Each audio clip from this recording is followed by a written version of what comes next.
Tinraidor ng Kongreso at Senado na naman ang kalikasan at ang bayan sa pamamagitan ng pag-aalis sa ban on mineral raw exports sa bagong ipinasang batas na fiscalization of the mining industry.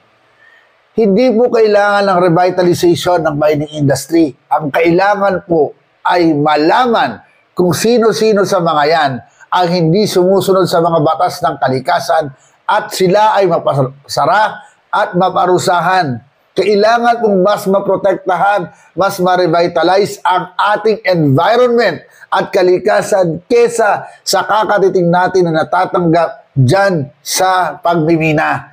Kung gusto po nating kuhaan ng tamang kagkakakitaan at tamang pakinaban ng pagmimina, dapat dito pinoproseso ang mga raw mineral ore na nakukuha.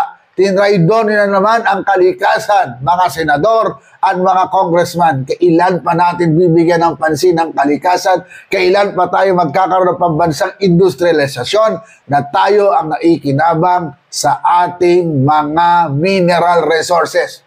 Mga wala kayong pakundangan sa kalikasan. Patuloy po natin ipaglalaban ang kalikasan, mga kaboses.